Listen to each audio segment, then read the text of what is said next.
نحمده ونستعينه ونستغفره ونؤمن به ونتوكل عليه ونعوذ بالله من شرور أنفسنا ومن سيئات أعمالنا.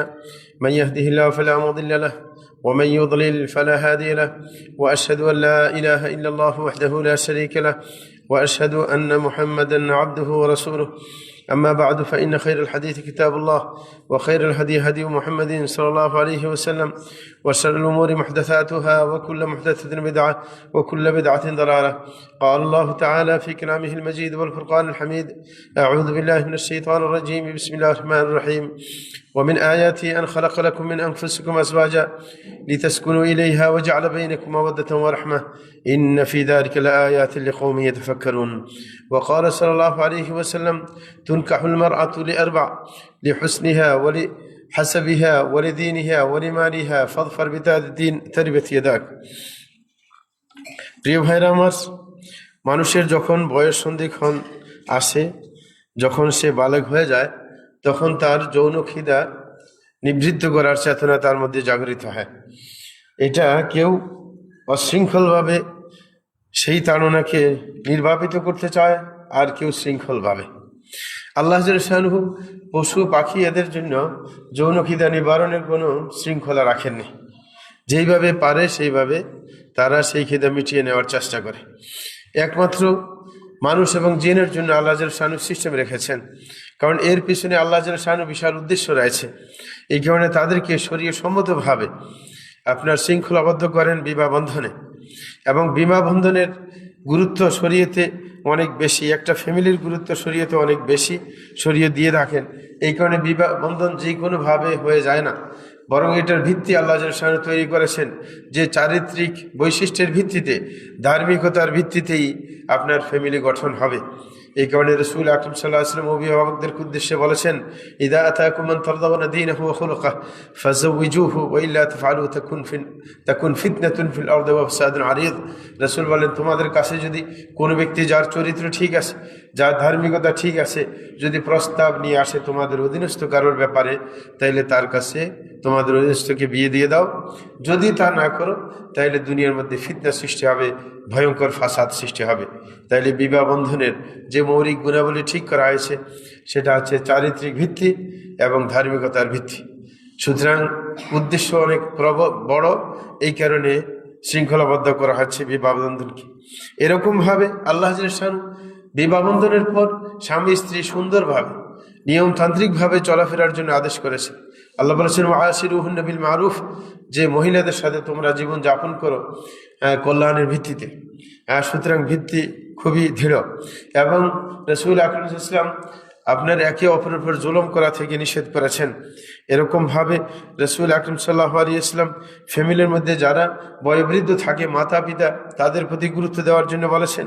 বিশেষ করে যারা অধীনস্থ থাকে, ছেলে সন্তান, তাদেরকে তারবিয়া দেওয়ার আপনার ইঙ্গিত দিয়েছেন এবং আদেশ করেছেন। সুতরাং শরীয়তে যে ফ্যামিলিগত ভিত্তি অনেক মজবুত, এবং এর পিছনে যে একটা মহান উদ্দেশ্য আছে, সেটার কারণে এই গুরুত্ব দিয়েছেন। বিবাহ সাদীর ফ্যামিলিগত জীবনের মহৎ দুইটা উদ্দেশ্য রয়েছে। এক নম্বর হচ্ছে যে নিজের আপনার স্বচ্ছতা রক্ষা করে, নিজের চরিত্র রক্ষা করা। স্বামী স্ত্রী একে অপরের প্রতি প্রয়োজনীয়তা যে থাকে হালালভাবে, সেই যৌনখিদা নিবারণ করে নিজকে স্বচ্ছ রাখার চেষ্টা করা। আর দ্বিতীয় উদ্দেশ্য আছে যে স্বামী স্ত্রীর মধ্য দিয়ে আদর্শিক অবস্থানের মাধ্যমে যেই নতুন প্রজন্ম আসবে, তাদেরকে আল্লাহ জাল্লাহুর খাঁটি গোলাম হিসেবে রূপান্তরিত করা, এমন ব্যক্তি হিসাবে আপনার গড়ে তোলা যারা ইসলাম এবং মুসলমানদের খেদমতে আসতে পারে। সুতরাং এটা হচ্ছে মৌলিক উদ্দেশ্য ফ্যামিলির, যার কারণে ইসলাম ফ্যামিলির প্রতি গুরুত্ব দিয়ে থাকে। বর্তমান যুগে আমরা দেখতে পাই, বিশেষ করে আমরা যখন ফতুয়ার সাথে জড়িত, এই কারণে প্রাত্যহিক আমাদের কাছে খবর আসে ফ্যামিলিগত আপনার অশান্তির। যে ফ্যামিলি টিকে আছে দেখা যায়, কিন্তু অশান্তির আগুন দাউ দাউ করে জ্বলে উঠছে। সুতরাং চতুর্দিকে অনেক ফ্যামিলি আছে। আমাদের দেশে তো একটা চেতনা আছে যে ফ্যামিলি ভঙ্গুর। গতকালকেও একজন আমাকে বলছিল যে এক মেয়ে, যে তার বাপ মার কথা, 16-17 বছর থেকে দুইজনের সাথে আপনার অমিল চলছে, একসাথে থাকে না, দূরে দূরে থাকে, অথচ ফ্যামিলি টিকে আছে এইভাবে, মানে নিজের বাচ্চার চেহারার দিকে তাকিয়ে। এটা বাংলাদেশি স্বভাব। বাংলাদেশে অনেক ফ্যামিলি টিকে আছে বাচ্চার চেহারার দিকে তাকি না, কিন্তু এটা জানে না যে এটা দোষ। কারণ আপনার যদি সম্পর্ক, স্বামী স্ত্রীর সম্পর্ক যদি কঠিন না হয়, এই ভঙ্গুর অবস্থা থাকে, এটা থেকে যেই আপনার নতুন প্রজন্ম তারা কিন্তু খারাপ শিক্ষা নেবে। আপনার যদি ছেলে থাকে তাইলে সেও তার জীবনযাপন এইভাবে সে নিজকে মানিয়ে নেবে। সে যখন বয়স হবে, বিয়ে করবে, তখন তার স্ত্রীর সাথে এরকম আচরণ করবে। আর যদি সে মেয়ে হয়ে থাকে, এইভাবে শিখে নেবে, সে বড় হলে তার স্বামীর সাথে এইভাবে আচরণ করবে। কারণ সে যেটা দেখে সেটা দেখেই শিখে। সুতরাং এটার ভয়াবহ একটা খারাপ দিক আছে। কিন্তু আমাদের দেশে বলা হয় না, যদিও সম্পর্ক ভালো না, কয় যে ছেলের মুখের দিকে মেয়ের মুখের দিকে তাকিয়ে সম্পর্ক বজায় রাখে না, এটা উদ্দেশ্য নয়। বরং আল্লাহ জাল্লাহু তুলনা দিয়েছেন ফ্যামিলিগত যে আসল বাস্তবতা, সেটার কথা স্মরণ করিয়ে দিয়ে আল্লাহ জাল্লাহু বলেছেন, ওমিন আয়াতি আন খালাকালাকুম মিন আনফুসিকুম আজওয়াজা, যে আল্লাহর একটা বিশেষ নিদর্শন হয়েছে যে তোমাদের মধ্য থেকে তোমাদের স্ত্রীকে সৃষ্টি করেছেন। কেন? উদ্দেশ্য কি? লিতাসকুনু ইলাইহা, যেন একজন পুরুষ বাইরে অনেক ঝুঁকি ঝামেলা তাকে পোহাইতে হয়, হ্যাঁ, অনেকের গালমন্দ স্বীকার করতে হয়, বসের অনেক চাপাচাপির মুখোমুখি হয়, মন মেজাজ ভালো থাকে না, ঘরে আসলে যেন মনে একটু প্রশান্তি পায়। এই জন্য আমাদের দেশে মেয়েদের নামের শেষে বেগম লাগায়। কি লাগায়? বেগম মানে বেমানে নাই, আর গম মানে চিন্তা। যেখানে গেলে চিন্তা থাকে না, চিন্তা সব উড়ে যায়। কিন্তু এই বেগমগুলো এখন কি আপনার এমন হয়ে গেছে, অনেক ঘরে আগে মাথা ফ্রেশ থাকলেও ঘরে ঢুকলে চিন্তার আড্ডাখানা হয়ে যায়।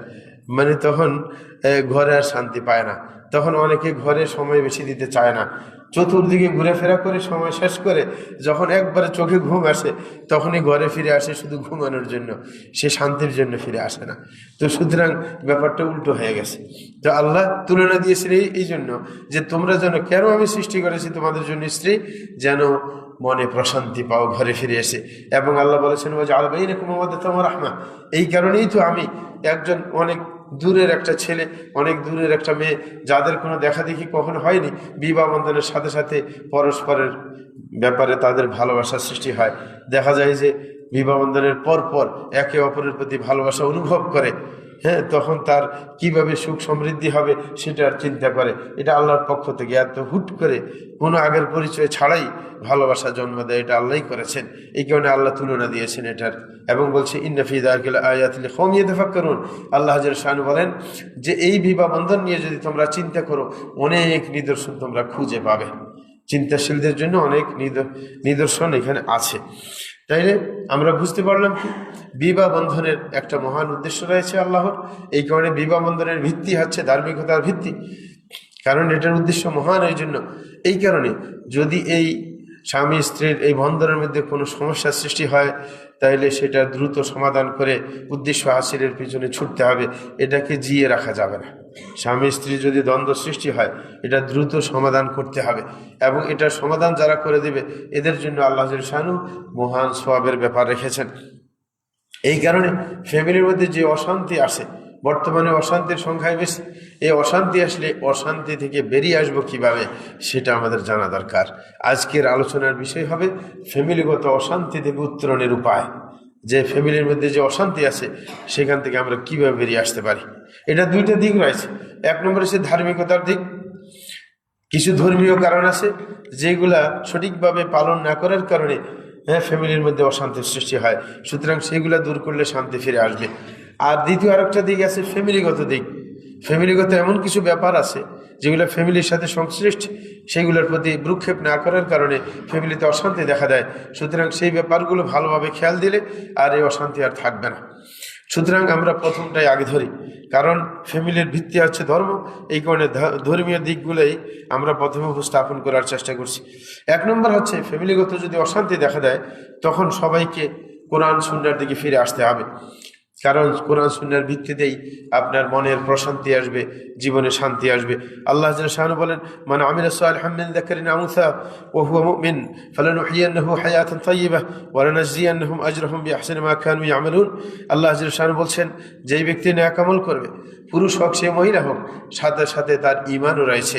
তাইলে ঈমান এবং নেক আমল এই দুইটার সমন্বয় হলে আল্লাহ জাল্লাহু শানহু পুরস্কার কি ঘোষণা করলেন?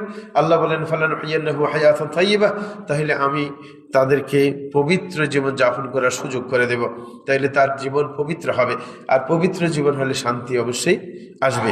এবং আল্লাহ বলেন ওয়ালানাজিয়ানহুম আজরাহুম বিআহসানি মা কানু ইয়ামালুন, এবং আরেকটা পুরস্কার হচ্ছে তারা যে কর্ম করুক না কেন এর চাইতে অনেক বেশি গুণ আমি তাদের প্রতিদান দিয়ে দেব। সুতরাং নেক আমল যদি থাকে ইমানের পাশাপাশি, তাইলে অবশ্যই জীবনটা পবিত্র হবে, জীবনটা শান্তিময় হবে। এটাই হচ্ছে নিয়ম। এই কারণে সুফিয়ান সৌরি রাহিমাহুল্লাহ বলেছেন, আসলিহ সারিরাতাকা ইউসলিহিল্লাহু আলানিয়াতাক ওয়া আসলিহ ফীমা বাইনাকা ওয়া বাইনাল্লাহ ইউসলিহিল্লাহু ফীমা বাইনাকা ওয়া বাইনান নাস ওয়া আমাল লিআখিরাতিকা ইয়াকফিকাল্লাহু আমরা দুনিয়াক وابيع دنياك بآخرتك تربحهما جميعا ولا تبع آخرتك بدنياك فتخسرهما جميعا। সুফিয়ান সৌরি রাহিমাহুল্লাহ বলেছিলেন যে তুমি তোমার ভিতরকে ঠিক করে নাও, আল্লাহ শানু তোমার উপরকে ঠিক করে দেবে।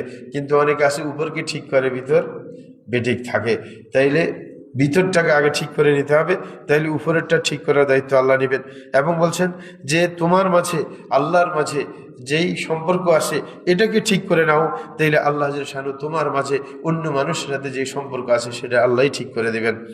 তাইলে আল্লাহর সাথে সম্পর্কটা কঠিন করে নিতে হবে, তাইলে আল্লাহ শানু বাকিটা দেখবেন।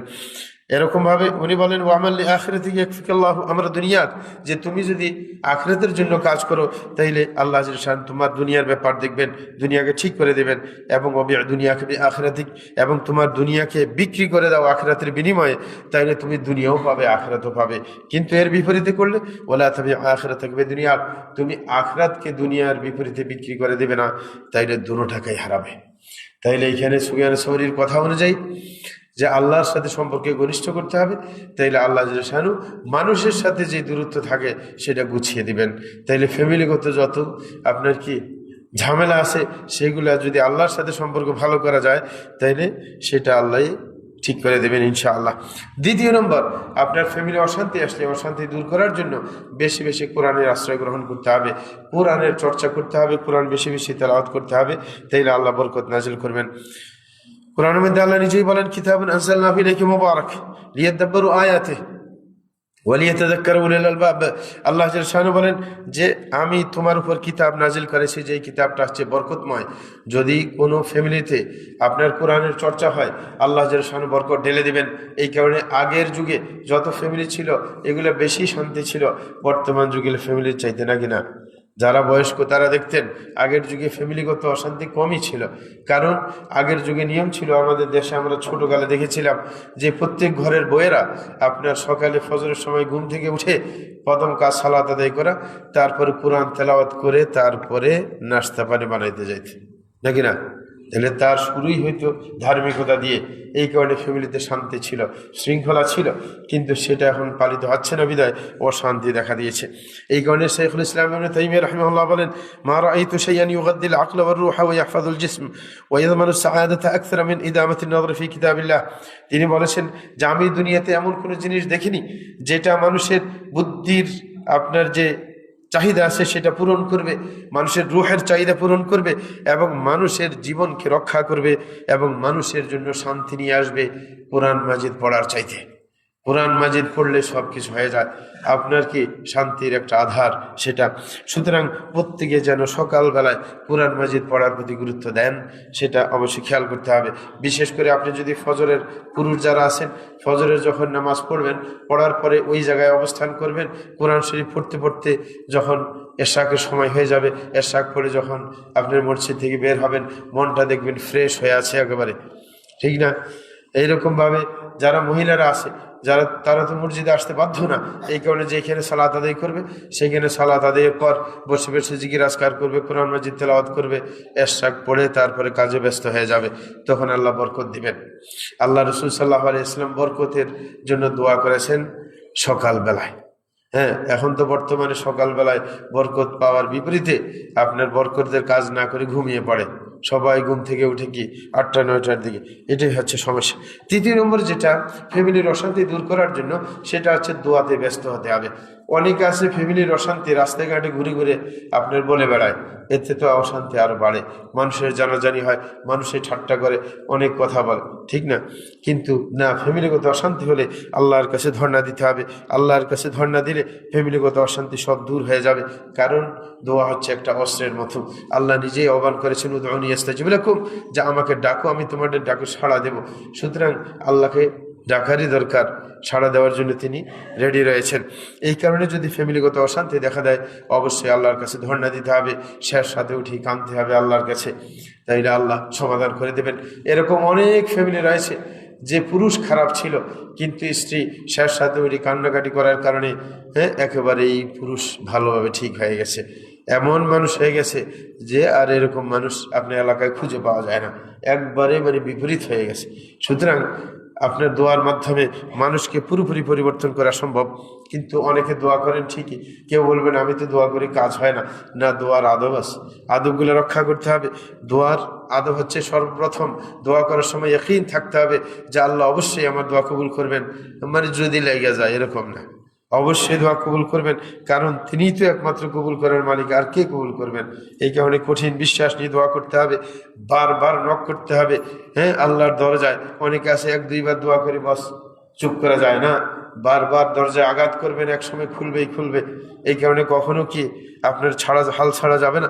এবং দোয়া যখন করব, মনকে উপস্থিত রেখে দোয়া করব। অনেকে আছে হাত তুলে এদিক ওদিক তাকায় দোয়া করে, এসে না, কখনো আল্লাহ যে শানু যে গাফিল, ওই মানুষের দোয়া আল্লাহ কবুল করেন না। দোয়া করার সময় আস্তে আস্তে দোয়া করব, উচ্চ স্বরে চিৎকার দিয়ে নয়। কিন্তু আমাদের শুধু চিৎকার দেওয়ার অভ্যাস, ঠিক না? চিৎকার দিয়ে দোয়া করে, তাইলে যেন কি আপনার মানুষের শুনে আর কি। কারণ এগুলো দেখানোর জন্য দোয়া। কারণ হুজুরকে টাকা দিয়ে একটু দোয়া করতে, যদি ভালো করে দোয়া না করে মন ভরবে না, টাকা বেশি দিবে না, নাকি না? ওই যে একজন আস্তে আস্তে দোয়া করে, বেচারা টাকা দিছে আর কি দোয়া করার জন্য। এখন নামাজের পরে আস্তে আস্তে দোয়া করে হুজুরে, এখন হুজুরকে বলতেছে, কয় যে হুজুর কি দোয়া করেন, আপনি কি আমাদেরকে জান্নাতে পাঠিয়ে দিচ্ছেন না জাহান্নামে পাঠিয়ে দিচ্ছেন? এটা তো কিছুই বুঝলাম না, ঠিক না? এই এসে অবস্থা। না, দোয়া হবে আস্তে, দোয়া হুলস্থুল করে না, কারণ আদব রক্ষা করতে হবে। প্রভাবশালী ব্যক্তির সামনে গিয়ে চিৎকার দিলে বেয়াদবি হয় না। সুতরাং দোয়া হবে আস্তে, কারণ আল্লাহ যেখানে মনের খবর জানেন, সেইখানে চিৎকার দেওয়া তো কোনো মানে হয় না। এরকম ভাবে আপনার দোয়া করার সময় নিজের গুনাহের সে অনুভূতি, আপনি যে গুনাহগার সেই চেতনা, আমি যে অপরাধী সেই অনুভব আপনার মধ্যে থাকতে হবে, যে আমি অপরাধী, হে আল্লাহ আমি অনেক অপরাধ করেছি, আমার অপরাধে তাকিয়ে আমাকে শাস্তি দিবেন না, বরং আপনি মহান মহিয়ান, আপনি রহমতের মালিক, আপনি দয়া করেন, আমার গুনাহকে ক্ষমা করে দেন। এই চেতনা নিয়ে, অপরাধ বোধ নিয়ে দোয়া করতে হবে, এবং খুশুয়ের সাথে মনকে নরম করে এবং কেবলামুখী হয়ে। এবং বিশেষ করে আরেকটা বড় শর্ত, যে আপনার খাদ্য পানীয় এবং ভোগের যত পণ্য আছে সবগুলো হালাল হতে হবে। যদি এগুলো হালাল না হয় তাহলে দোয়া কবুল হবে না। এই কারণে এগুলোকে হালাল করতে হবে। বিশেষভাবে দোয়া কবুলের জায়গাগুলো চিহ্নিত করে সেই সময় দোয়া করতে হবে। বিশেষ করে সালাতের মধ্যে দুইটা দোয়া কবুল হওয়ার জায়গা, একটা হচ্ছে সিজদার সময়, আরেকটা হচ্ছে সালামের আগে। এরকমভাবে আমাদের দেশে বৃষ্টি হওয়া বর্ষাকাল আসে, তখন বৃষ্টির সময় দোয়া কবুল হয়। এরকমভাবে শেষ সাথে দোয়া কবুল হয় যখন আল্লাহ নিচের আকাশে চলে আসেন। এরকমভাবে আজান একামতের মধ্যবর্তী সময়ে দোয়া কবুল হয়, কিন্তু অনেকে এগুলো গুরুত্ব দেয় না। আজানের দোয়া পড়ার পরে দোয়া করলে সেটাও কবুল হয়। এরকম অনেকগুলা জায়গা আছে যেখানে দোয়া কবুল হয়। এবং কি সময় আসে, বিশেষ করে আপনার বুধবার জোহরের পরে আপনার দোয়া কবুল হয়। এই সময়ে এরকম শুক্রবার বিকেলের দিকে দোয়া কবুল হয়। বিশেষ বিশেষ সময় জায়গা খুঁজে আমরা দোয়া করবো ইনশাল্লাহ, তখন দোয়া কাজে দেবে। প্রিয় ভাইয়েরা আমার, চতুর্থ নম্বর ফ্যামিলিগত অশান্তি দূর করার আরেকটা মাধ্যম, সেটা হচ্ছে যদি আপনি শান্তি চান, আপনার মাতা পিতা যদি জীবিত থাকে, তাইলে অবশ্যই তাদের সাথে সদাচরণ করতে হবে, তাদেরকে খুশি রাখার চেষ্টা করতে হবে। আরবিতে একটা কথা আছে, কামা তাদিনু তুদান, তুমি যেরকম আচরণ করবে সেই ফল পাবে। আপনি যদি আপনার পিতামাতাকে খুশিতে রাখার চেষ্টা করেন, তাহলে আপনার সন্তান আপনাকে খুশি রাখার চেষ্টা করবে, নাকি না? সুতরাং নিজের মাতা পিতাকে যদি আপনার হাসি খুশি রাখা যায়, তাহলে সেটার সুফল আপনার ফ্যামিলিতে দেখা দেবে। এই কারণে প্রত্যেকে নিজের মাতা পিতা যারা আছে তাদেরকে অবশ্যই সুখী করার চেষ্টা আমরা করে যাব, তাহলে আমরা নিজেরা সুখী হব। 5 নম্বর যেই কাজ করণীয়, সেটা হচ্ছে আত্মীয় স্বজন যারা আছে যাদের সাথে রক্তের সম্পর্ক আছে তাদের সাথেও ভালো আচরণ করব, তাইলে এটা সুফল আমাদের মাঝে আসবে। আর বড় আত্মীয় কারা? বড় আত্মীয় মাতা পিতা ভাই বোনেরা, এরা হচ্ছে সবচাইতে ঘনিষ্ঠ আত্মীয়। রাসূল আকরাম সাল্লাল্লাহু আলাইহি ওয়াসাল্লাম বলেন, মান সাররাহু আন ইউবসাতা লাহু ফি রিজকিহি ওয়া ইউনসা লাহু ফি আথরিহি ফালিয়াসিল রাহিমাহ। যে কারোর যদি ভালো লাগে এই কথা যে তার রিজিকে আল্লাহ সমৃদ্ধি দিয়ে দিবেন, রিজিক বাড়িয়ে দিবেন এবং তার সুনাম সুখ্যাতি বাড়িয়ে দিবেন, তাইলে সে যেন তার রক্তের সম্পর্কে মানুষের সাথে সম্পর্ক ভালো করে। এই কারণে অথচ আমাদের দেশে দেখা যায় আপনার শ্বশুর ফ্যামিলির সাথে সম্পর্ক অনেক ভালো, নাকি মনে হয় যে ওরাই আসল মানুষ, কিন্তু নিজের রক্তের সম্পর্কে মানুষের সাথে কোনো সম্পর্ক নেই, ভাই বোনের সাথে সম্পর্ক নেই। অথচ শরীয়ত উল্টো বলে, শরীয়ত বলে আপনার এই আত্মীয়তার বন্ধন যেটা রক্তের সম্পর্ক, এটার জন্য কিয়ামতের দিন হিসাব দিতে হবে। আত্মীয়তার বন্ধন আল্লাহ যে শানুর কোমর ধরে ফেলবে, হ্যাঁ, বিচার চাইবে। কিন্তু আপনার শ্বশুরের ফ্যামিলি সম্মান পাওয়ার উপযুক্ত। রাসূল বলছেন, ইউকরামুর রাজুলু লিবিনতিহি ওয়া উখতিহি, যে একজন শ্বশুর পক্ষীয় মানুষ, হ্যাঁ, দুই কারণে সম্মানের পাত্র হয়, আর কিছু না। যে তার মেয়ে বিয়ে দেওয়ার কারণে, হ্যাঁ, আপনার তার জামাই তাকে সম্মান দিবে, আর তার বোন বিয়ে দেওয়ার কারণে শালা সম্বন্ধে এগুলোকে কি করতে হবে? সম্মান দিতে হবে। দেখলে নাস্তা পানি করাইতে হবে, মাঝে মধ্যে কি হাদিয়া তোফা দিতে হবে নাকি, এটা ওটা দিতে হবে, এর চাইতে বেশি কিছু না। তারা কোনো আপনার থেকে পাওনার কোনো অধিকার রাখে না যে আপনি তাকে প্রতিষ্ঠিত করে দিতে হবে। অনেক আছে নিজের ভাইদেরকে খেয়াল করে না, কিন্তু নিজের শালা সম্বন্ধীকে প্রতিষ্ঠা করা নিয়ে ব্যস্ত থাকে, তখন শান্তি আসবে কিভাবে? যাই হোক, কথা হচ্ছে যে ৫ম নম্বর কাজ হচ্ছে নিজের রক্তের সম্পর্কীয় মানুষের সাথে সদা আচরণ করতে হবে, তাহলে আল্লাহ রিজিকে প্রশস্তি দিবে এবং আপনার সম্মান সুখ্যাতি বাড়িয়ে দিবেন। সুতরাং সেটার দিকে আমরা মনোযোগী হব। আরেকটা ব্যাপার, সেটাও আমাদের খেয়াল রাখতে হবে। এটা ধর্মীয় ব্যাপার নিয়ে আলোচনা করছিলাম, যে ধর্মীয় দিক থেকে এই 5টা জিনিসের প্রতি আমরা খেয়াল রাখবো, তাইলে আমাদের ফ্যামিলিগত অশান্তি দূর হবে ইনশাআল্লাহ। এখন বেশিরভাগ কথা বলবো যে আরেকটা দিক আছে, সেটা হচ্ছে ফ্যামিলিগত কিছু পলিসি আছে যেগুলা আপনি যদি অ্যাপ্লাই করেন তাহলে ফ্যামিলির অশান্তি দূর হবে। হ্যাঁ, আর অশান্তি না থাকলে, নতুন করে বিয়ে করলে এইগুলো যদি খেয়াল রাখে মাথায়, তাইলে কিন্তু সামনে শান্তি আসবে নাকি। আমাদের দেশে তো যখন আমরা অনেক বিয়ে পড়াইতে যাই, বিয়ে পড়াইতে গেলে যদি বিয়ের মজলিসে একটু কিছু নসিহা করার চেষ্টা করি যেন ভবিষ্যতে কাজে লাগে, কারণ এদেরকে তো পাওয়া যাবে না, অনেকে ব্যস্ত মানুষ, তখন সবাই বিরক্ত হয়ে যায় যে এখন ওয়াজের টাইম না। হ্যাঁ, বলে মাঝে মাঝে রাগ এসে যায়, বলে যে পরে তো ওয়াজ এখন লাগবে না, কিছুদিন পরে পরে তালাকের ফতোয়া নিয়ে আসবে নাকি না। হ্যাঁ, কিন্তু আরব দেশে বিবাহের আগে, বিশেষ করে গ্রীষ্মকালীন সময়ে সবচেয়ে বেশি বিবাহ আরব দেশে, তখন আপনার বিয়ের কি আপনার কোর্স করা হয়। হ্যাঁ, বিয়ে যারা আগ্রহী ছেলে মেয়ে তাদের জন্য কোর্স, 3 দিনের কোর্স করা হয়। 3 দিনে তাদেরকে মানে বিয়ে সংক্রান্ত এবং দাম্পত্য জীবন সংক্রান্ত শরীয়তের নির্দেশিকা দেওয়া হয়, কিভাবে চলবে, কিভাবে কি করবে, কিভাবে ছেলে চয়ন করবে, কিভাবে মেয়ে চয়ন করবে, কিভাবে বাসরঘর করবে, তারপরে কিভাবে নিজের জীবন যাপন করবে, সেটার একটা বিশেষ গাইডলাইন দেওয়া হয় এবং পুস্তক পুস্তিকা দেওয়া হয়। হ্যাঁ, গাইডলাইন দেওয়ার পাশাপাশি সুতরাং তারা বুঝে শুনে এই কাজ করে। এখানে আরব দেশে মাথা গরম হইলো, 1 তালাক দিয়ে চুপ করে থাকে, তারপরে 3 ঋতু সব চলে গেলে স্ত্রী এটা এমনি থাকে না, ওটা আরেক জায়গায় বিয়ে হয়ে যায়, বা বিয়ে না হলে পড়ে থাকলে কিছুদিন পর সুযোগ আছে আবার নতুন করে বিয়ে করার। কিন্তু আমাদের দেশে দেওয়ার সময় 1 তালাক 3 তালাক, হ্যাঁ 4 তালাক, অনেকে 100 তালাক 200 তালাকও দিয়ে দেয়, অনেকে মানে শুধু বউকে তালাক দেয় না, বউর মাকেও তালাক দিয়ে বসে। হ্যাঁ, ঠিক না, এই হচ্ছে অভ্যাস। একবারে 52 তালাক, মানে কত রকমের তালাক শব্দ উচ্চারণ করে, কিন্তু পরে যখন কতক্ষণ পরে হুঁশ আসে তখন দৌড়াদৌড়ি শুরু করে। না, আপনি সুন্নত মাফিক সব কিছু করলে তো এত ঝামেলা আসে না। অনেকে ফ্যামিলিগত ঝামেলা হলে আপনার এলাকার চেয়ারম্যান মেম্বারের সহযোগিতা নেয়, এরা তো ফাসাদ, হ্যাঁ ফাসাদ করার মানে মেজাজ ওদের, যদি ফাসাদ লাগিয়ে দেয় বিচার বারবার আসবে, টাকা বেশি করে খাওয়া যাবে নাকি না, ওরা কখনো সমন্বয় করবে না। এই কারণে বিবাহগত অশান্তি, ফ্যামিলিগত অশান্তি হইলে বিজ্ঞ ওলামায়ে কেরামের শরণাপন্ন হতে হবে, তারাই সঠিক পরামর্শ দিতে পারে যে কিভাবে আপনার এই ফ্যামিলিকে রক্ষা করা যায়। কিন্তু সেটা না করে মোড়লদের কাছে ধর্ণা দিবে, মোড়লরা সুযোগ পেয়ে আরো ধ্বংস করবে। এই কারণে প্রিয় ভাইরা, ফ্যামিলিগত কিছু ব্যাপার আছে সেগুলোর প্রতি আমরা খেয়াল করব। 1 নম্বর যেটা খেয়াল করার, বিশেষ করে যারা এখনো বিয়ে করেননি, হ্যাঁ তাদের জন্য, যে প্রথমে আপনার স্ত্রী সঠিকভাবে চয়ন করতে হবে। যদি চয়ন করতে ভুল করেন তাইলে কিন্তু পরে পস্তাইতে হবে, নাকি না? আপনার শুরু থেকে যদি খারাপ হয়, আপনি একটা বিল্ডিং করতেছেন, নিচেই আপনার কি ভিত্তিটাই মজবুত না, তারপরে পরবর্তীতে যত উঁচা করা হয় তো ভাঙে পড়বে একদিন, নাকি না? ভূমিকম্প আসলে। এই জন্য ভিত্তিটা হচ্ছে, ফ্যামিলির ভিত্তি হচ্ছে কি স্বামী স্ত্রী। সুতরাং একে অপরকে কিভাবে চয়ন করবে, এই চয়নের যে শরীয়তের নির্দেশিকা, সেটা পালন করেই চয়ন করতে হবে। এই কারণে রসুল আকরাম সাল্লাল্লাহু আলাইহি ওয়াসাল্লাম এই ব্যাপারে দুইটা গাইডলাইন দিয়েছেন। এক নম্বর, রসুল বলেছেন তুনকাহুল মারআতু লিআরবা, যে কোনো মেয়েকে সাধারণত বিয়ে করা হয় 4টা গুণের ভিত্তিতে। 4টা গুণ দেখা হয় মেয়েদের মধ্যে বিবাহ করার সময়। দেখা হয় বলছে, আপনাকে দেখতে হবে বলা হয়নি, সাধারণত দেখা হয়। একটা ছিলিম আলিহা, সম্পদ দেখে বিয়ে করে, বর্তমানে এটাই বেশি চলে। হ্যাঁ, তারপরে হুষ্টা খায়। বলে হাসাবিহা, এবং কি আপনার বংশীয় দাপট দেখে, হ্যাঁ, আপনার বিয়ে করে। হ্যাঁ, নিজের বংশের দাপট নেই, হ্যাঁ, মানে শ্বশুরের বংশের দাপটে চলবে আর কি।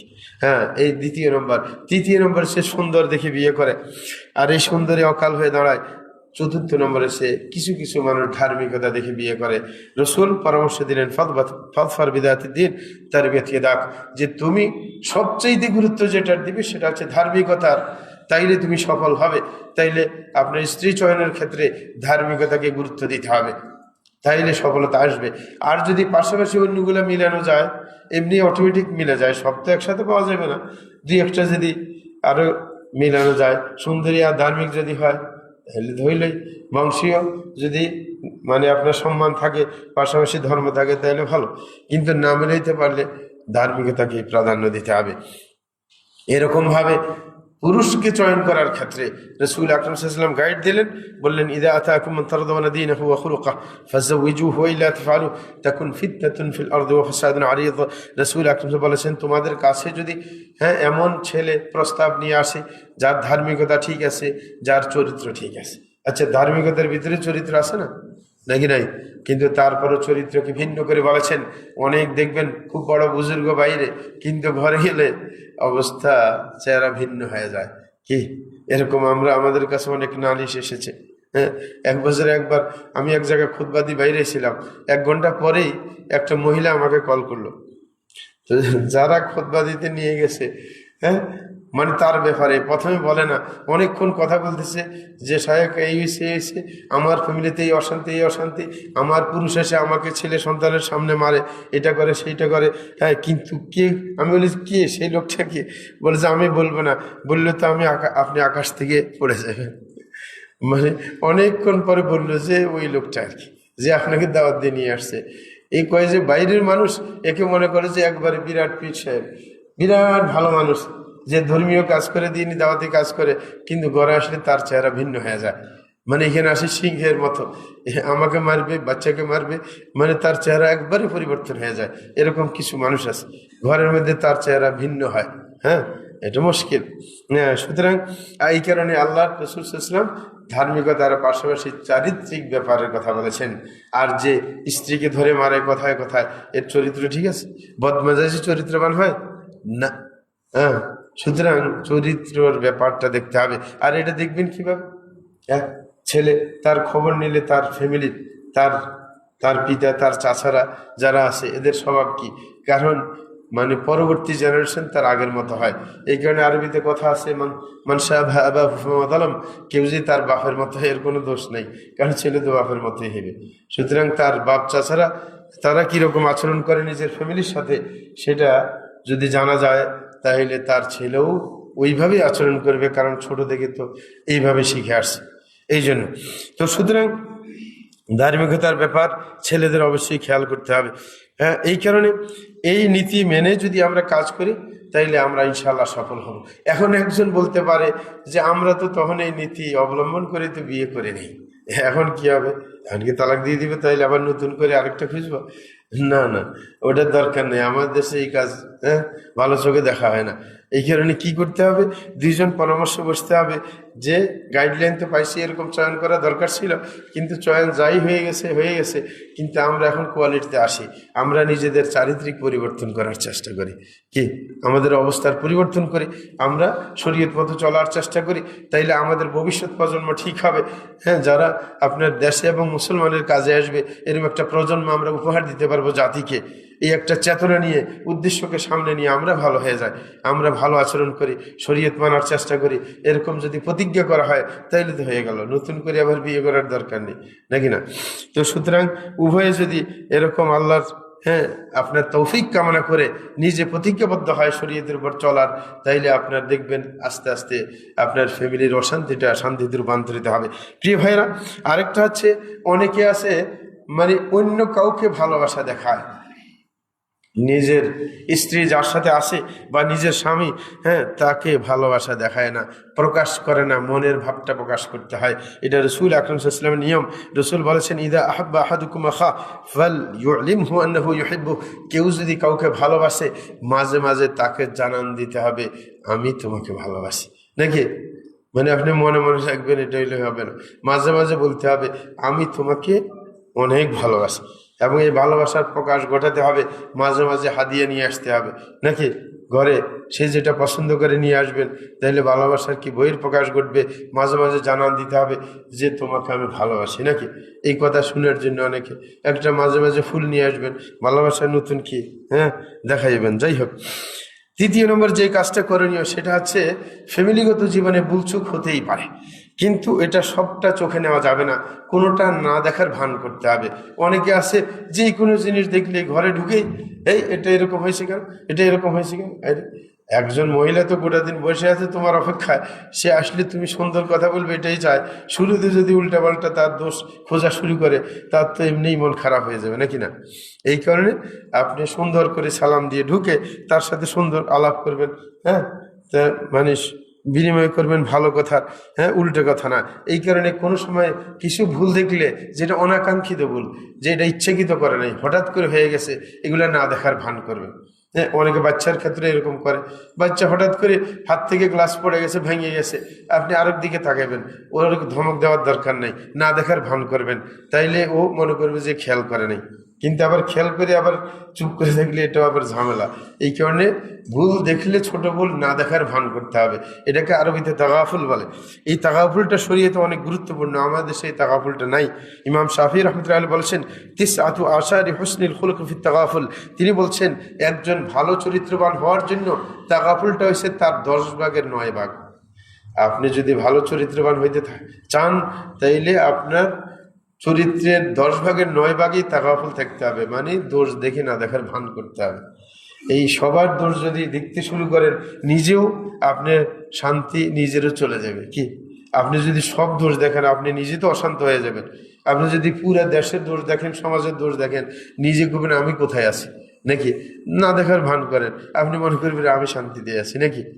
ঘরে ঢুকলে আপনার দোষ দেখে না দেখার ভান করবেন, যেগুলো ছোটখাটো ইচ্ছাকৃত না, ইচ্ছাকৃত ভুল কিন্তু আবার দেখতে হবে, এটা সমাধান করতে হবে। কিন্তু যেগুলো হুটহাট ঘটে যায় এগুলো না দেখার ভান করলে দেখবেন অশান্তি কমতে শুরু করবে। সুতরাং এটা করা উচিত। এই কারণে ইবনুল জাওজি রাহমাতুল্লাহি আলাইহি বলেছিলেন মাইজাল তাগাফুরু আনিসাল্লাতি মিন আরকা শিয়ামিল কিরাম, তিনি বলছেন তাগাফুল যেটা ইচ্ছা করে ভুল না দেখার ভান করা, এটা হচ্ছে সম্মানিত লোকদের একটা বিশেষ চরিত্র। আস্তাগফিরুল্লাহ লি ওয়া লাকুম ওয়া লিসাইরিল মুসলিমিন ইন্নাহু হুয়াল গফুরুর রহিম।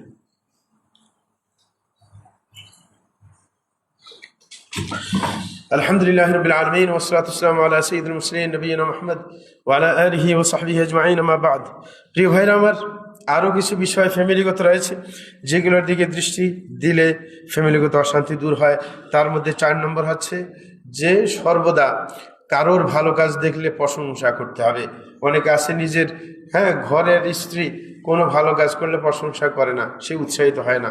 সুন্দর খানা পাক করছে, প্রশংসা করতে হয় যে তোমার মতো পাগল লোক তো পাওয়াই যায় না, এরকম ঠিক না? প্রশংসা করলে ওর কি আপনার খুশি বেড়ে যায়, সে যে শ্রম দিলে এত কষ্ট করে এটার মূল্যায়ন পাইলে তার উৎসাহ আরো বেড়ে যায়। এই কারণে চালাক যারা আছে, আমি ছোটকালে দেখছিলাম আমার ওই যে ছোট বগ্নিপতির একটা খালতো ভাই ছিল, একটু শয়তান টাইপের, অনেকে চালাক হয়। দেখতাম যে ছোটকালে মানে যখন বোনের বাসায় যাইতাম, ও আসে বলবে যে ভাবি, বলে যে আপনার বিরিয়ানি পাকটা খুবই চমৎকার, এরকম তো জীবনে খাওয়াই হয় না। তো এটা বললে ওই যে বোনে দেখি যে বিরিয়ানি পাকায়, পরের দিন কইবে যে এটা এত সুন্দর পাকান, এটা তো অনেকদিন খাইয়ে না, তা আবার পাকায়। মানে বললে এর উৎসাহ বাড়ে যায় যে ওরা আবার খাওয়াইতে হবে, ঠিক নেই? তো এরকম আর কি। তা আপনিও মানে মহিলার কাজের, ভালো কাজ, খারাপ কাজের আবার প্রশংসা করবেন না, একটা শিখে এলে আরেকটা শিখতে যাবেন না। যেগুলো ভালো কাজ আছে, যে আপনি ভালো করে খানা পাক করছে, আপনার কি সন্তানের প্রতি ভালো যত্ন নিয়েছে, আপনার মায়ের সাথে ভালো আচরণ দেখিয়েছে, তখন সাথে সাথে প্রশংসা করবেন, দোয়া করে দিবেন যে আল্লাহ তোমাকে নেক হায়াত দান করুক, আল্লাহ তোমাকে সুস্থ রাখুক, তোমাকে জান্নাত দিয়ে দাও, তুমি ভালো কাজ করেছো। যে একজনে গালাগালি করছে, দেখলেন যে ও চুপ করে আসে, আপনি প্রশংসা করলেন যে তোমার মতো এরকম ধৈর্যশীল মহিলার দরকার, ঠিক না? আল্লাহ তোমাকে আরো ধৈর্যশীল বানাক, এরকম প্রশংসা করলে তো তার উৎসাহ বাড়ে যাবে, সামনে আরো বেশি ধৈর্য ধরবে। তো এরকম আপনার প্রশংসা করতে হবে। হ্যাঁ, বারবার প্রশংসা করলে তখন তার উৎসাহ বেড়ে যাবে, ওই কাজটা ভালো করে করার আরো বেশি করে চেষ্টা করবে। 5 নম্বর যে কাজ করণীয় সেটা হচ্ছে যে মাঝে মাঝে ফ্যামিলিগত বৈঠক করতে হবে, নিজেদের সমস্যার সমাধান করার চেষ্টা করতে হবে। এটা শুধু খাওয়ার জায়গা না, মানে ফ্যামিলিগত বৈঠক সপ্তাহে একদিন হোক, যে কোনো একদিন আপনি ব্যস্ত নাই, ওই দিন বলবেন যে আজকে আমাদের ফ্যামিলিগত বৈঠকটা হবে, সাপ্তাহিক বৈঠক। ওই দিন ছোট বড় ফ্যামিলির সকল সদস্য নিয়ে বসবেন এবং সুন্দর করে নাস্তা পানির ব্যবস্থা করবেন। তারপরে প্রত্যেকের মনের কথা শুনবেন, স্ত্রীকে বলবেন আমাদের ফ্যামিলিটা আরও কীভাবে আরও সুন্দর করে তোলা যায়, এই ব্যাপারে তোমার পরামর্শ কি? সে তার পরামর্শ বলবে, ছেলে বলবে তার পরামর্শ, মেয়ে বলবে তার পরামর্শ বললে যেটা আপনার সংশোধনী দেওয়ার দরকার সংশোধনী দিবেন। কেউ দোষ তুলে ধরবে যে এই কারণে আমাদের ফ্যামিলির অশান্তি, হ্যাঁ, ফ্যামিলির শান্তি আসতে হলে এগুলো দূর করতে হবে, তাকে সাধুবাদ দিয়ে এগুলা, হ্যাঁ, তাকে বলতে হবে যে ঠিক আছে আমরা এটা ঠিক করে নিচ্ছি, ঠিক না? এইভাবে প্রত্যেকের মতামত নিতে চেষ্টা করলে প্রত্যেকে কিন্তু সাহসী হয়ে উঠবে, জনকল্যাণকামী হয়ে উঠবে ছোট থেকেই, যে মতামত দেওয়ার জন্য, সমাজকে সংস্কার করার জন্য নিজের মতকে দেওয়ার চেষ্টা করবে। অনেকে ছোট থেকে প্রশিক্ষণ পায় না, যদি ফ্যামিলিগত প্রশিক্ষণ পায় যে নিজের মতামত দেয়, নিজের মতামতের একটা গুরুত্ব আছে, যখন সে ছোট থেকেই বুঝতে পারে, তখন বাইরে গিয়েও কোনো বৈঠকে সে সুন্দর পরামর্শ মানুষকে দিবে। হ্যাঁ, এই অভ্যাস তার মধ্যে জন্ম নেবে। অনেকে এগুলা করে না, এই কারণে ফ্যামিলিগত বৈঠক সপ্তাহে একদিন হইলেও বসে নিজেদের সমস্যাগুলা, নিজেদের ভালো মন্দ সব বুঝতে হবে, একে অপরকে সংশোধন করার চেষ্টা করতে হবে। হ্যাঁ, কিন্তু রাগারাগি করে না, মানে শুনে এটা সামনে কিভাবে ঠিক করা যায়, যার দোষ আছে ওকে বুঝিয়ে দিতে হবে, এটা করা যাবে না, আমরা সবাই একই ফ্যামিলির সদস্য, যদি এই দোষ করে আমাদের ফ্যামিলির অশান্তি আসবে, শান্তি আসবে না। সুতরাং এইভাবে যে ভালো করে, যার বিরুদ্ধে কোনো অভিযোগ নাই, যে সবাই বলে না হে ঠিক মতো চলতেছে আমাদের ফ্যামিলির মধ্যে, তাকে একটা পুরস্কার ধরাই দিতে হবে যে না এরকম ছেলে হওয়া উচিত, ঠিক না? এইভাবে উৎসাহিত করতে হবে। তারপরে আরেকটা পলিসি, সেটা হচ্ছে যে আপনার যে কেউ হোক না কেন অন্যের প্রতি আপনার আদেশ কমিয়ে দিতে হবে, চাহিদাটা কমিয়ে দিতে হবে। চাহিদা কমালে, চাহিদা একমাত্র সত্তা আছে একজন, যার কাছে বেশি বললে রাগ করে না, খুশি হয়, তিনি হচ্ছেন আল্লাহ জাল্লা শানুহু। হাদিসের মধ্যে বলেছেন মাল্লাম ইয়াসআলিল্লাহি ইয়াগদাব আলাইহি, যে আল্লাহর কাছে না চাইলে আল্লাহ রাগ করে, কারণ আল্লাহ দেওয়ার জন্য রেডি হয়ে আছে, কিন্তু মানুষের কাছে বেশি চাইলে বিরক্ত হয়।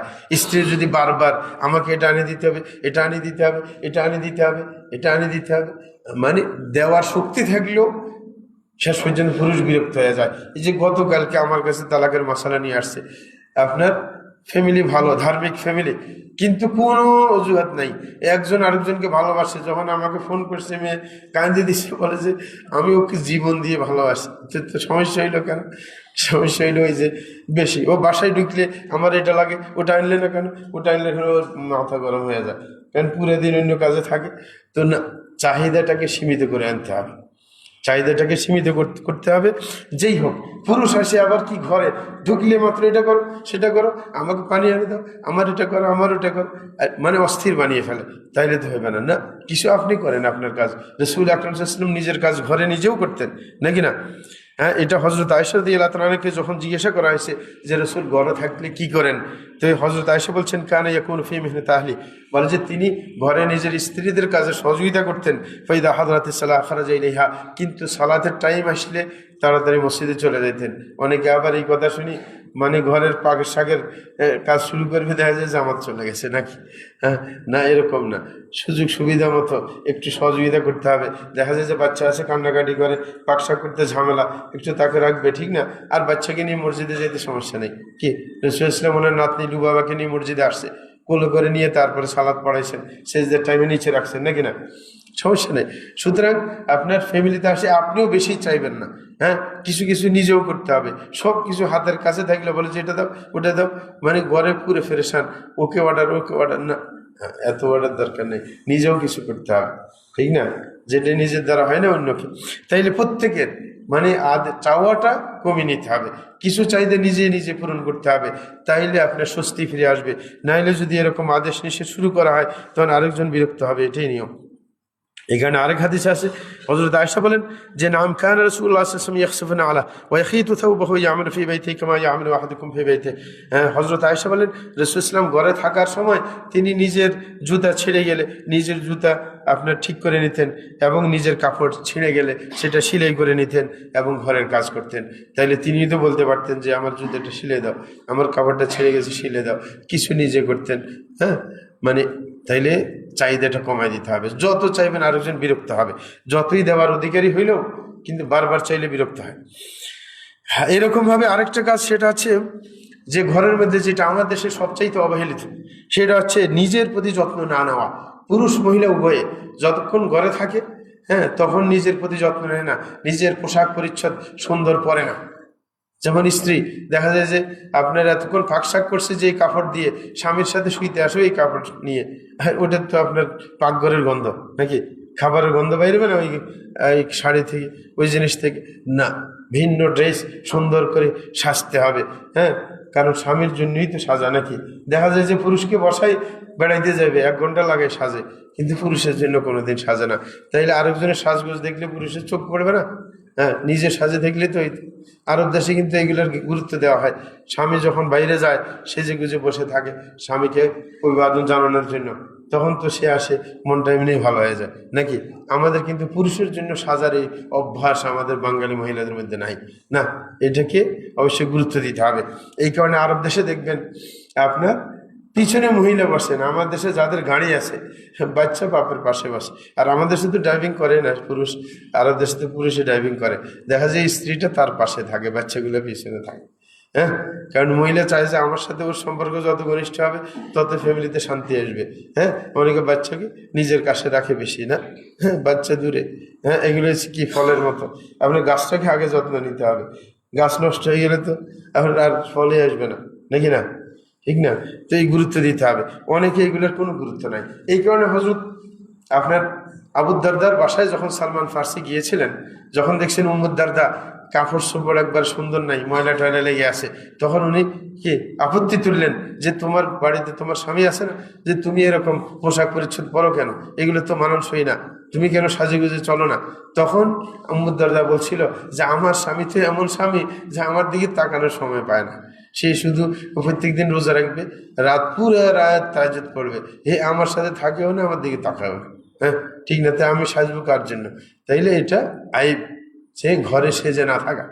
হ্যাঁ, যতক্ষণ কাজ করবে তখন অন্য পোশাকে, ওইটা কাজ শেষ হইলে, পাকশাকের কাজ শেষ হইলে পোশাক চেঞ্জ করে সুগন্ধে লাগিয়ে সুন্দর মতো নিজের অবস্থান ঠিক করে নেবে। পুরুষও একইভাবে, মনে গেছে ঘরে থাকলে আজে বাজে পোশাক করে থাকে না, সুন্দর পোশাক, ঘরের ড্রেস।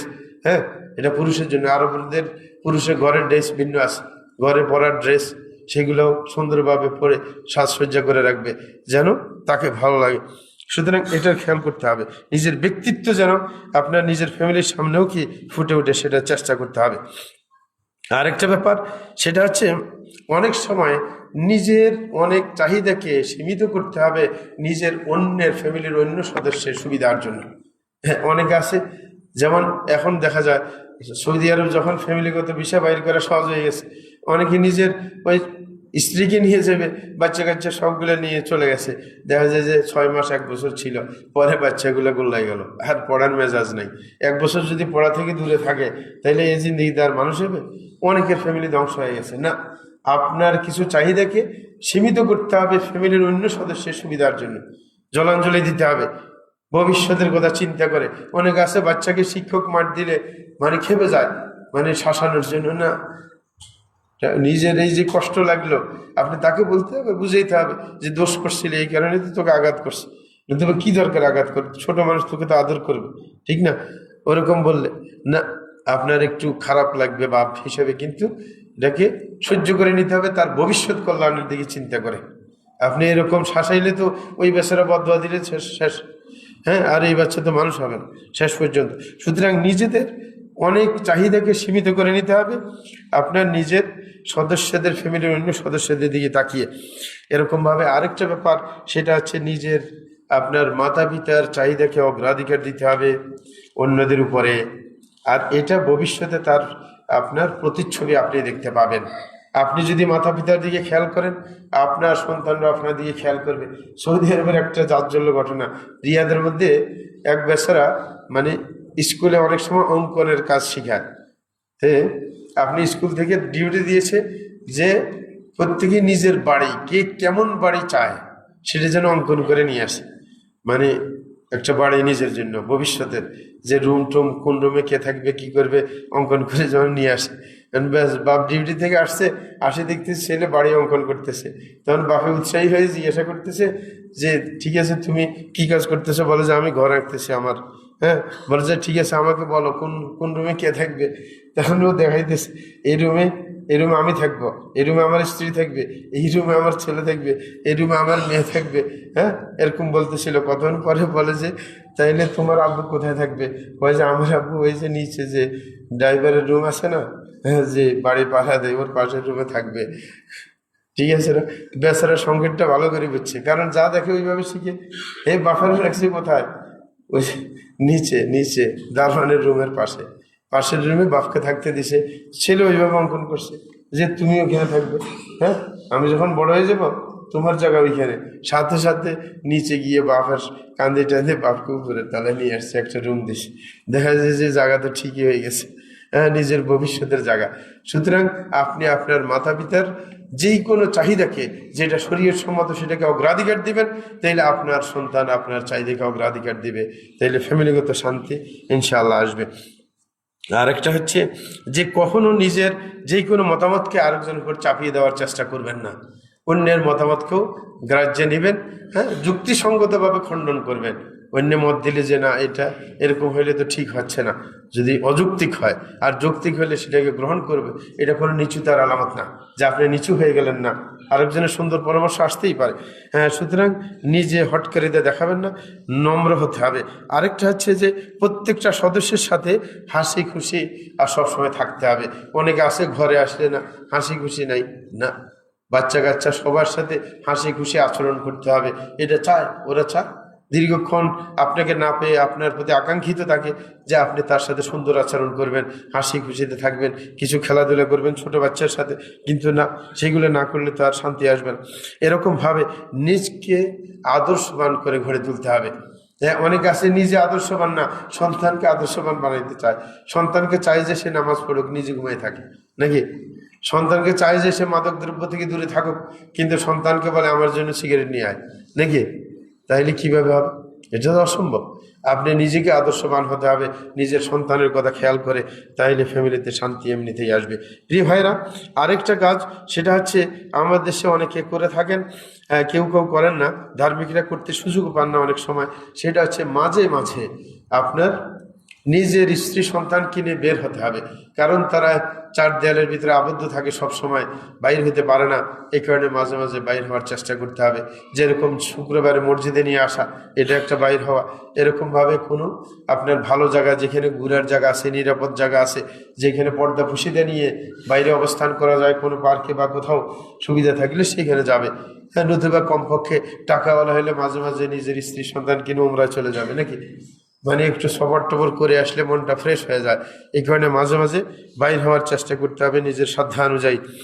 আরেকটা ব্যাপার, সেটা হচ্ছে সমস্যা হলে সমস্যা দ্রুত সমাধানের জন্য কয়েকটা পলিসি। আজকে একটা হঠাৎ সমস্যা হয়ে গেল, হ্যাঁ, এই সমস্যার সমাধান দ্রুত করার জন্য প্রথম নম্বর হচ্ছে সামাল দেওয়ার জন্য বলতে হবে মনে হয় আমি দোষ করছি নাকি। মানে স্বামী স্ত্রী গন্ডগোল লাগিয়েছে, এখন একজন একজনকে মানাইতে পারে না, দ্রুত মানানোর জন্য নিজকে বলতে হবে তাইলে আমারই দোষ হয়েছে মনে হয়, তাইলে আমি ক্ষমা প্রার্থী নাকি। তাহলে দেখবেন এমনি ঠিক হয়ে গেছে নাকি না, তখন ওর এমনি ঠান্ডা হয়ে যাবে। দ্বিতীয় নম্বর হচ্ছে একজন রাগ করলে আরেকজন চুপ করে থাকতে হবে। হ্যাঁ, যদি চুপ করে থাকা সম্ভব না হয় ঘর থেকে বেরিয়ে পড়তে হবে। রাসূল আকরাম সাল্লাল্লাহু আলাইহি ওয়াসাল্লাম একবার হযরত ফাতেমার ঘরে আসলেন, দেখলেন যে হযরত আলী নেই। হ্যাঁ, বলছে যে হযরত আলী কোথায়, আলী কোথায়? তখন ফাতেমা বললেন যে আপনার সে তো আমার সাথে রাগারাগি করছে, মানে শব্দটা বলে যা নবী সাল্লাল্লাহু আলাইহি ওয়াসাল্লাম ইযা বাইত ফাতেমা ফালাম ইয়াজিদ আলিয়ান ফাকাল আইনা ইবনু আম্মিক। হ্যাঁ, বলতেছিল ঘরে যখন আলীকে পাইল না, বলে যে তোমার চাচাতো ভাই কই। এইবার দেখেন, আপনার অনেকের আছে নিজের মানে চাচার মেয়ে বিয়ে করছে, তারপরে আসল আগের সম্পর্কটা বাদ গেছে। না না, গুরুত্বপূর্ণ হয়েছে রক্তেরটা, ওটা রক্তের না। বৈবাহিক সম্পর্কটা কিন্তু স্থায়ী না, তালাক দিলেই শেষ নাকি?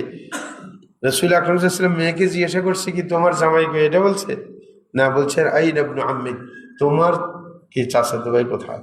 হ্যাঁ হ্যাঁ, কারণ ওই সম্পর্কটা হচ্ছে আসল সম্পর্ক, সেটা রক্তের সম্পর্ক। তখন উনি বলছিলেন কি, বলে যে কানা বাইনি ওয়া বাইনাহু শাই ফাগাদাবানি ফাখরাজ, বলে যে আমার আর ওর মাঝে একটু ঝামেলা হয়েছিল, তো তা আমার সাথে রাগ করছে, রাগ করে ঘর থেকে বাইরে গেছে। হ্যাঁ, তখন রাসূল আকরাম সাল্লাল্লাহু আলাইহি ওয়াসাল্লাম এক সাহাবীকে পাঠাইলেন যে খোঁজার জন্য সে কোথায় গেছে। পরে মসজিদে যাই দেখলো যে রাগ করে ওই যে মসজিদে গিয়ে শুয়ে গেছে, ঘুমিয়ে গেছে। তখন রাসূল আকরাম সাল্লাল্লাহু আলাইহি ওয়াসাল্লামকে খবর দেওয়ার পর রাসূল সাল্লাল্লাহু আলাইহি ওয়াসাল্লাম ওর কাছে গেলেন, যাই দেখলেন ঘুমিয়ে আছে, চাদরটা সরে গেছে, শরীরের মধ্যে বালু লেগে গেছে। তো উনি বালু ঝাড়তেছেন, বালু ঝাড়ে বলতেছে কুম ইয়া আবু তুরাব, যে উঠে যাও আবু তুরাব। আবু তুরাব মানে মানে যার শরীরে মাটি টাটি লাগিয়ে থাকে, আবু তুরাব নাম দিয়ে ডাকলেন আর কি। আবু তুরাব মানে মাটিওয়ালা, শরীরে মাটি লাগিয়ে আসে, যে উঠো। তারপরে উঠাই নিয়ে আসছে, হ্যাঁ, ঘরের দিকে নিয়ে আসছে। সুতরাং কি, নিয়ন্ত্রণ না করতে হলে ঘর থেকে বাইরে যেতে হবে। ঘরে থাকলে মেজাজ গরম হয়ে শেষ পর্যন্ত অঘটন ঘটে যাবে নাকি? এরকম ভাবে আপনার একজন অপরকে, বিশেষ করে যখন রাগারাগি হয় অপরের সাথে, নিজের রাগ নিজে দমন করার চেষ্টা চালাইতে হবে। হ্যাঁ, না নিজেরটা পুরোপুরি প্রয়োগ করতে চাইবে তাইলে হবে। আপনি যখন রাগ উঠেছে, তা আপনি রাগটা কিভাবে দমন করা যায়? হ্যাঁ, আপনি পানি পান করতে পারেন, আপনি দাঁড়ানো থাকলে বসে যেতে পারেন, বসে থাকলে শুয়ে যেতে পারেন, তারপরে আউযু বিল্লাহি মিনাশ শাইতানির রাজিম পড়তে পারেন, কারণ শয়তান উত্তেজিত করে দেয়। আর শেষ পর্যন্ত কুলাইতে না পড়লে ঘর থেকে বের হয়ে যান। হ্যাঁ, এবং পরবর্তীতে কি কারণে সমস্যাটা ঘটছে কারণ চিহ্নিত করুন, সেটার চিকিৎসা করুন। অনেকে আছে গন্ডগোল করছে, এগুলোর কারণ আর জানা নাই, মানে ওই কি করছে, মানে কি গালাগালি করছে, কি সমস্যা করছে, এটার দিকে খেয়াল না। আপনার দেখতে হবে সমস্যা কোথায় থেকে আসছে, কি কারণে এই পর্যায়ে আসছে। এই কারণে আমাদের কাছে তালাকের মশলা আসলে আমরা দোনোজন থেকে তথ্য নেই যে কখন থেকে এই সমস্যাটা শুরু হয়। এই যে এই পর্যায়ে তা আজকে আসে নাই, কেন এই ঘটনা ঘটছে, উদ্ঘাটন করে ওই জায়গার মধ্যে চিকিৎসা করার চেষ্টা করি, পরামর্শ দেওয়ার চেষ্টা করি। এটা উচিত, কোন জায়গা থেকে সমস্যা সেই জায়গার কি সমাধান আগে করতে হবে, তাহলেই কিন্তু সমাধান হয়ে যাবে। সময় শেষ হয়ে গেছে, আর কথা বলার সুযোগ নেই। যতটুকু বলেছি আল্লাহর কাছে দোয়া করছি, আল্লাহ যেন এই কথার মধ্যে বরকত দিয়ে দেন, এবং আমাদের যে ফ্যামিলিগুলোর মধ্যে অশান্তি আছে, অশান্তিগুলো যেন শান্তিতে রূপান্তরিত করে দেন, এবং পরকালে যেন আমাদেরকে জান্নাতবাসী করুন। আল্লাহ ফাসাল্লু ওয়াসাল্লিমু আলা নবিয়্যিল মুস্তাফা ওয়াল হাবিবিল মুস্তাফা মুহাম্মদ ইবনে আব্দুল্লাহ খায়রুল খালাইক ওয়া সাইয়্যিদুল আউলিয়িন ওয়াল আখিরিন। আল্লাহুম্মা সাল্লি ওয়া সাল্লিম ওয়া বারিক আলাইহি ওয়া রাদিয়াল্লাহু আনহুল খুলাফা'ir রাশিদিন ওয়া সাহাবাতি আজমাইন ওয়া আনিত তাবি'in ওয়া তাবি'in বিihsan ইলা ইয়াউমিদ্দিন ওয়া আন্না মা'হুম বিমান্নিকা ওয়া কারমিকা ওয়া ihsanika ya arhamar rahimin. اللهم أعز الإسلام والمسلمين وأذل الشرك والمشركين ودمر أعداءك أعداء الدين وانصر عبادك الموحدين واحمي حوزة الدين واجعل هذا البلد آمنا مطمئنا وسائر بلاد المسلمين. اللهم وفق إمامنا وولاة أمورنا لكل ما تحب وترضى وخذ بنواصيهم إلى كل خير وهدى. اللهم أصلح قلوبهم ونياتهم يا رب العرش العظيم. اللهم إنا نسألك الجنة وما قرب به من قول وعمل ونعوذ بك من النار وما قرب به من قول وعمل ونسألك أن تجعل كل قضاء قضيته لنا خيرا يا رب العرش العظيم. وصلى الله على نبينا محمد وعلى آله وصحبه أجمعين وأقيموا الصلاة.